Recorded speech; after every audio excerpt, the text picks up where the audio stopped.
as most of you are aware, on May the 6th of this year, around 6:30 a.m. in the morning, we received a call from a jogger who was jogging in the area of Old Williamsburg Road and Daniels Drive in the Yorktown area of York County, and he had found a body on the side of the road. Our investigation began at that point, and we identified the victim that day as Tyosha Tanique Mitchell, age 25, from Richmond, Virginia, and our investigation determined that she had been shot to death. During the course of that investigation, we were able to identify and charge 5 individuals that we believe abducted her and killed her. She was abducted from her residence in Richmond, Virginia, and subsequently 5 individuals were charged with abduction and murder and some other charges. Yesterday, in York County General District Court, those charges were null prossed. And the reason is this has been a cooperative investigation now for several months between the York-Poquoson Sheriff's Office, the York County Commonwealth Attorney's Office, the U.S. Attorney's Office, and federal agencies, the FBI and ATF, for the purpose of the federal government adopting this case, and they will be the ones that will be prosecuting these individuals for this offense as they go forward.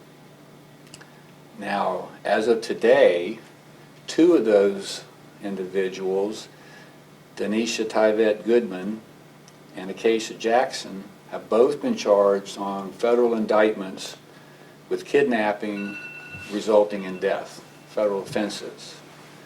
The 2 males, Jaquan Allen Jones, Ezekiel Janelle Carney, are in federal custody right now on other charges that are as a result of their federal investigation.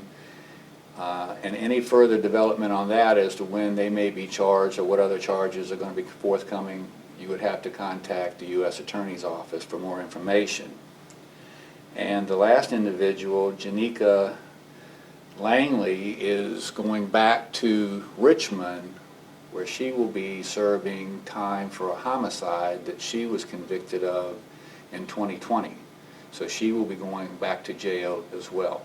So none of these individuals are going to be released. They are all in either federal or state custody, and going forward, at least 4 of them at this point in time will be facing federal charges for the death of Tyosha Tanique Mitchell.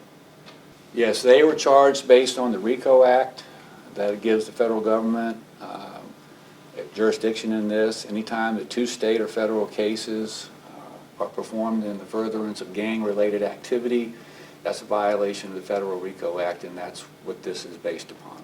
Well, the potential for all of them would be life in prison without parole under federal offenses. So that's the potential.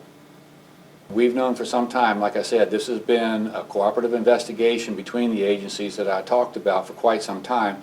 We reached out to the family this morning, talked to the grandmother and to the mother, and they were both extremely relieved to know that nobody was getting out of jail and that this was not going to end, that they were going to be prosecuted federally. I think that the moving of the case into the federal system is a very positive thing, particularly for the fact that all of them face the potential of life in prison without parole. And I know the family seems to be excited about that as well. And we will all still be involved in the investigation, because the investigators from this sheriff's office are the ones that collected most of the evidence in this, so we'll still be heavily involved in the case.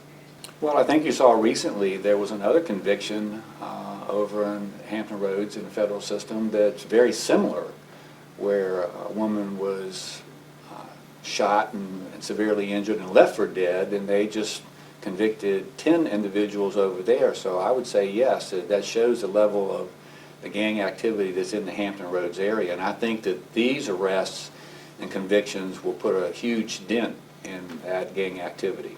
Well, I think what's important is the cooperation between the federal, state, and local officials in this, because a lot of times these gangs, the territories that they're involved with can cross state lines and can be rather large.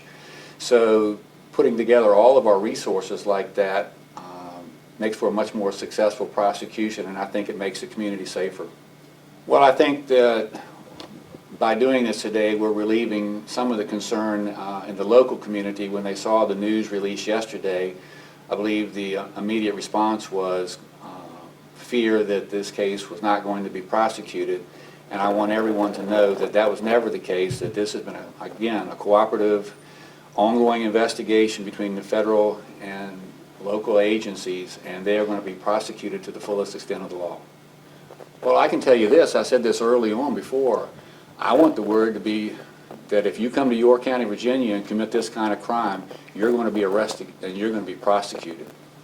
In York County, this is not a common occurrence. This was a very rare crime to have a crime of this type of violence, but as you've seen here recently, in the Hampton Roads area, there's a lot of gun violence going on right now. So it's important for all the local law enforcement agencies to work with their federal partners to try to slow that down.